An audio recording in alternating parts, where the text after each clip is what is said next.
متحدہ عرب امارات کے البرکہ نیوکلیئر پاور پلانٹ پر ہونے والے ہولناک ڈرون حملے اور سعودی عرب کی فضائی حدود میں جانے والے 3 جنگی الیکٹرانک ڈرونز کو فضا میں ہی تباہ کیے جانے کی حالیہ خبروں نے خطے میں پھر سے جنگ کے آغاز کے امکانات میں زیادہ اضافہ کر دیا ہے۔ ان تازہ ترین حملوں کے بعد مشرق وسطیٰ یعنی مڈل ایسٹ ایک بار پھر بارود کے ڈھیر پر آ کھڑا ہوا ہے اور جنگ کے سیاہ بادل پھر سے منڈلاتے ہوئے نظر آ رہے ہیں۔ امریکہ کی جانب سے ایران کو حتمی وارننگ بھی دی گئی ہے کہ اگر ایران نے امریکی شرائط کو فوری طور پر تسلیم نہ کیا تو اس پر شدید بمباری کی جائے گی۔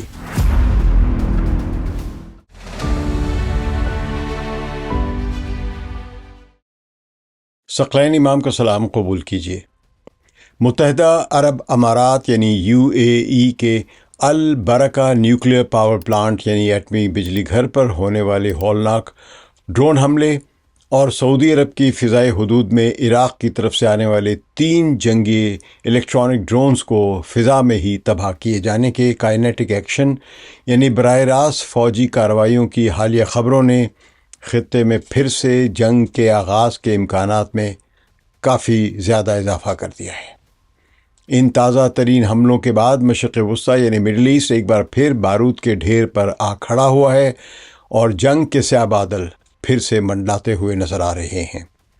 جہاں امریکہ کی جانب سے ایران کو کڑی اور ایک حتمی وارننگ بھی دی گئی ہے کہ اگر ایران نے امریکی شرائط کو فوری طور پر تسلیم نہ کیا تو اس پر شدید بمباری کی جائے گی، اور یہ کشیدگی اب کسی بھی وقت ایک ہولناک علاقائی جنگ کی شکل اختیار کر سکتی ہے۔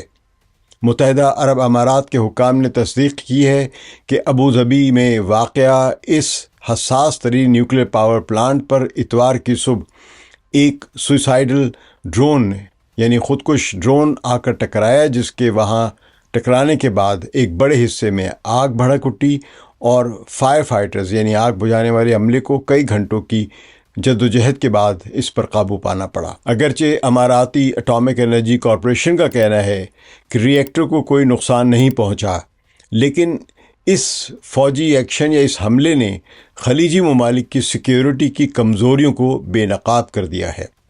UAE کی طرف سے یہ دعویٰ کیا گیا تھا کہ اس کے پاس ایک بہترین ایئر ڈیفنس سسٹم ہے، جہاں پہ اسرائیلی اہلکار بھی آ کے وہ کام ایئر ڈیفنس سسٹم کو چلا رہے ہیں۔ اس کے باوجود یہ ایک ڈرون آ کے ٹکرایا ہے، جس سے نظر آ رہا ہے کہ ایئر ڈیفنس سسٹم کہیں بھی فول پروف نہیں ہے۔ تو عین اسی وقت جب UAE میں حملہ ہوا تو اسی دوران سعودی وزارت دفاع کے ترجمان میجر جنرل ترکی المالکی نے اس فضائی حملے پر سخت لہجے میں کہا ہے کہ مملکت اپنی خود مختاری، سلامتی اور اپنے شہریوں کے تحفظ کے لیے ہر ممکنہ فوجی اقدامات اٹھانے کے لیے بالکل تیار ہے، جس سے ظاہر ہوتا ہے کہ رواں سال اپریل کے مہینے میں ہونے والی ایک عارضی جنگ بندی کے معاہدے کے بعد خلیجی ممالک کی طرف سے ڈرون حملوں کے اس نئے سلسلے نے ایک سیز فائر کو عملاً ختم کر دیا ہے یا ختم ہونے والی ہے۔ یہ میجر ترکی المالکی کا جو بیان تھا، یہ دراصل جو سعودی عرب میں 3 ڈرون حملوں کو روکا گیا ہے اس کے بعد انہوں نے جاری کیا تھا۔ تاہم ابھی تک یہ معلوم نہیں ہو سکا ہے کہ حملے کس نے کیے ہیں۔ تو اس تشویشناک صورتحال کے پیچھے پس پردہ چلنے والی جو بین الاقوامی سفارتکاری کی ایک بہت بڑی ناکامی بھی چھپی ہوئی ہے، جس کا براہ راست تعلق بیجنگ سے ہے، چین سے۔ تو سفارتی حلقوں میں یہ چہ مگویاں عروج پر ہیں کہ حال ہی میں صدر ڈونلڈ ٹرمپ نے بیجنگ کا ایک انتہائی اہم دورہ کیا تھا، جہاں انہوں نے چینی صدر شی جن پنگ سے ملاقات کی تھی تاکہ آپ نے ہرمز کو بین الاقوامی جو شپنگ ہے اس کے لیے کھلا رکھنے اور ایران پر دباؤ ڈالنے کے لیے چین کی حمایت حاصل کی جا سکے۔ بیجنگ عالمی سطح پر خام تیل کا سب سے بڑا خریدار ہے، امپورٹر ہے، اور ایران کے ساتھ اس کے گہرے اسٹریٹجک تعلقات ہیں، لیکن صدر ٹرمپ کی شی جن پنگ کے ساتھ یہ اہم ترین بات چیت ناکام رہی، اور چین نے آبِ ہرمز کے معاملے پر امریکی موقف کی حمایت نہیں کی اور ساتھ ہی ایران پر دباؤ ڈالنے سے بھی گریز کیا ہے۔ تو بیجنگ میں ہونے والی اس بڑی ناکامی نے صدر ٹرمپ کو شدید مایوس کیا ہے، کیونکہ وہ خطے میں چین کے اثر و رسوخ کو استعمال کر کے ایران کو جھکانا چاہتے ہیں، اور ظاہر ہے یہ چیز اب چین کے لیے بھی ممکن نہیں ہے، اور ایران نے بھی صاف واضح کر دیا کہ وہ نہیں جھکے گا۔ تو اب یہ ناکامی بھی مڈل ایسٹ میں دوبارہ سے ایک جنگ کے آغاز کا ایک بڑا اور بنیادی سبب بنتی دکھائی دے رہی ہے، جو کہ ناکامی ہے ڈونلڈ ٹرمپ کی۔ تو سفارتی ناکامی کے بعد اب واشنگٹن کی طرف سے ایک بالکل مختلف کھیل کھیلا جا رہا ہے۔ حال ہی میں صدر ڈونلڈ ٹرمپ نے سوشل میڈیا پر اپنی پوسٹ میں AI جنریٹڈ ایران کا ایک نقشہ جاری کیا ہے، یعنی آرٹیفیشل انٹیلیجنس سے بنا کر یا ان کو بنا کے کسی نے دیا ہے اور انہوں نے پوسٹ کیا ہے ایران کا نقشہ، جس میں 11 تیروں کے نشانوں سے گراؤنڈ انویژن یعنی زمینی فوج کی چڑھائی کا ایک اشارہ ظاہر کیا گیا ہے۔ اس طرح مختلف سمتوں سے وہ ایران پر فوجی چڑھائی کا منصوبہ دکھا رہے ہیں، جن میں ایک جانب سے متحدہ عرب امارات سے حملہ ہوگا، پھر ایک قطر سے حملہ ہوگا، پھر سعودی عرب کی جانب سے حملہ ہوگا، عراق کی جانب سے حملہ ہوگا، ترکی کی طرف سے حملہ ہوگا، آذربائیجان کی طرف سے فوج چڑھائی جائے گی، ترکمانستان اور افغانستان اور پاکستان سے بھی یہ فوجیں چڑھائی جائیں گی ایران پر۔ ٹرمپ جن کا سخت لہجہ جو بھی کہہ رہے موجودہ تعطل کو توڑنے میں ناکام رہا ہے، بلکہ بعض لوگ تو کہتے ہیں کہ ان کے سخت لہجے اور بلی کرنے کے سٹائل کی وجہ سے ہی حالات خراب سے خراب ہوتے جا رہے ہیں۔ تو ٹرمپ نے ٹروتھ سوشل میڈیا پر ایک پوسٹ میں کہا ہے کہ ایران کے لیے وقت تیزی سے نکل رہا ہے اور بہتر ہوگا کہ وہ جلدی اقدام کریں، بہت جلدی، ورنہ ان کا کچھ باقی نہیں رہے گا۔ وقت انتہائی اہم ہے۔ تو یہ انہوں نے پوسٹ کی۔ تو اس نازک موڑ پر بین الاقوامی سیاسی ماہرین یہ سوال بھی اٹھا رہے ہیں کہ کیا امریکہ واقعی جنگ کرنا چاہتا ہے یا یہ سب محض ایک دکھاوا ہے؟ بلی کرنے کا طریقہ ہوتا نا کہ میں مار دوں گا تروں میں کر دوں گا، پتہ نہیں وہ واقعی کرنا چاہ رہے ہیں یا صرف ڈرانے کی کوشش کر رہے ہیں۔ تو دراصل واشنگٹن اور تہران کے درمیان بیک ڈور ڈپلومیسی یعنی خفیہ سفارتی جو چینلز کے ذریعے ہونے کے والے جو مذاکرات ہیں، وہ اس وقت مکمل طور پر پھنس چکے ہیں اور تعطل کا شکار ہیں۔ ڈیفنس اینالسٹ کا خیال ہے کہ صدر ٹرمپ اس وقت جنگ کی شدید پوسچرنگ یعنی پوزیشننگ کر رہے ہیں، یعنی کہ وہ حملہ کرنے کی تیاری کر رہے ہیں، جیسے کہ اس نے یہ نقشہ بھی جاری کیا ایران پر 11 سمتوں سے زمینی فوج کے ذریعے چڑھائی کرنے کا۔ تو اس سے لگ رہا ہے کہ وہ وار کی پوسچرنگ یا جنگ کی پوسچرنگ یا پوزیشننگ یہ وہ کر رہے ہیں، جس کا مقصد واقعی کوئی حملہ کرنا نہیں بلکہ صرف اور صرف ایران پر نفسیاتی اور فوجی دباؤ بڑھانا ہے، تاکہ ایران خوفزدہ ہو کر امریکی شرائط کے سامنے گھٹنے ٹیک دے اور مذاکرات کی میز پر امریکہ کی برتری کو تسلیم کر لے۔ صدر ٹرمپ اپنی اس جارحانہ فوجی پوسچرنگ کے ذریعے تہران کو یہ تاثر دینا چاہتے ہیں کہ وہ کسی بھی حد تک جا سکتے ہیں، تاکہ بند گلی میں پھنسے ہوئے مذاکرات کو امریکہ کی مرضی کے مطابق دوبارہ شروع کروایا جا سکے۔ لیکن یہ پوسچرنگ اتنی خطرناک ہے کہ ایک بھی غلط فہمی اس فرضی دباؤ کو یا وہ جو بلنگ کرنے کا ٹیکٹک ہے، اس ٹیکٹک کو ایک بڑی حقیقی جنگ میں بدل سکتی ہے۔ یہ ساری پوسچرنگ، ان کی اس پوسچرنگ کے مقابلے میں ایران نے قطعی طور پر کہہ دیا ہے کہ وہ دوبارہ حملوں کی صورت میں امریکی مفادات اور امریکی اتحادیوں سے جڑے مفادات پر بہت ہی سخت قسم کے حملے کرے گا۔ تو اس مخدوش اور انتہائی نازک صورتحال پر امریکی فوج کے سابق سینئر افسران اور بین الاقوامی دفاعی امور کے ماہر کرنل ڈگلس میکگراگر اور کرنل ڈینیل ڈیوس نے انتہائی تشویشناک تبصرے کیے ہیں۔ ان دونوں دفاعی ماہرین کا کہنا ہے کہ صدر ڈونلڈ ٹرمپ کی انتظامیہ اور پینٹاگون یعنی امریکی وزارت دفاع جو ہے، ان کی جانب سے اب ایران کے خلاف ایک اور ڈی کیپیٹیشن اٹیک، یعنی ایرانی اعلیٰ قیادت اور حساس کمانڈرز کو اچانک فضائی حملے میں نشانہ بنا کر ختم کرنے اور وسیع پیمانے پر میس ڈسٹرکشن یعنی اتنی زیادہ بمباری کی جائے کہ ایران کا مزید انفراسٹرکچر جو ہے وہ پوری طرح تباہ ہو جائے۔ تو یہ تباہی پھیلانے والے ایک نئے ہولناک فوجی آپریشن کی منصوبہ بندی بھی کی جا رہی ہے امریکہ میں، یہ ان کا کرنل ڈگلس میکگراگر وغیرہ کا کہنا ہے۔ تو کرنل ڈگلس میکگراگر جو کہ پینٹاگون کے سابق مشیر رہ چکے ہیں، انہوں نے انکشاف کیا ہے کہ امریکی سینٹرل کمانڈ جو سینٹ کام جسے ہم کہتے ہیں، اس نے خلیج فارس میں اپنے 3 بڑے ایئر کرافٹ کیریئر یعنی طیارہ بردار جو بحری بیڑے جو ہیں بشمول USS Abraham Lincoln, USS Gerald Ford اور متعدد نیوکلیئر سب میرینز جو ہیں یعنی ایٹمی آبدوزوں کو ایک قسم پر پھر دباؤ ڈالا ہے کہ وہ پوزیشن سنبھالیں۔ حالانکہ جرالڈ فورڈ ایران کے ڈرونز کے حملوں سے زخمی ہو کر اب اس وقت یونان کی ایک بندرگاہ پہ آرام کر رہا ہے۔ تو بہرحال یہ جو اس قسم کے جو حکم سنائی دے رہے ہیں یہ اس بات کو واضح کر رہے ہیں کہ امریکہ اس وقت خطے میں جنگ کی بھرپور تیاری کر رہا ہے اور کسی بھی وقت ایران کے اہم ترین اسٹریٹجک مقامات کو نشانہ بنا سکتا ہے، کیونکہ ڈونلڈ ٹرمپ بار بار کہہ رہے ہیں کہ وہ ایران کے پاس جو 60% انرچ یورینیم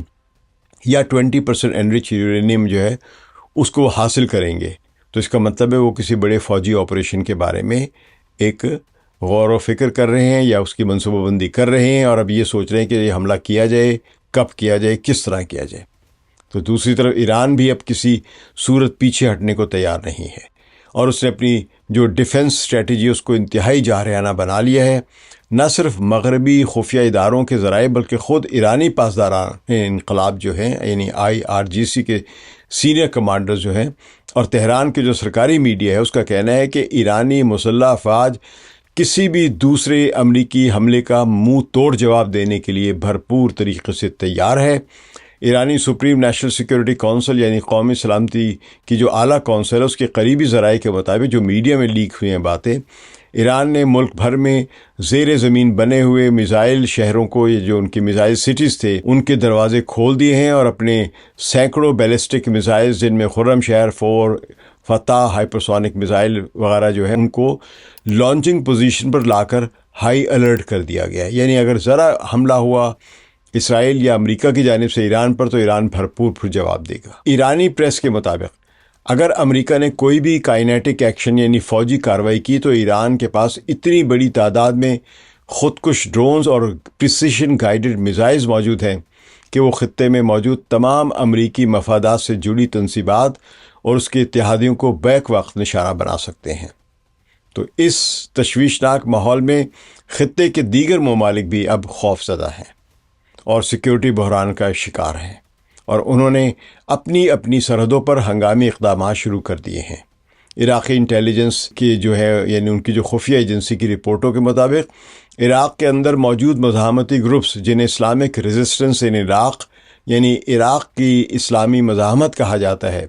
وہ امریکی فوج کی جو بھی موومنٹس ہیں ان پر کڑی نظر رکھے ہوئے ہیں،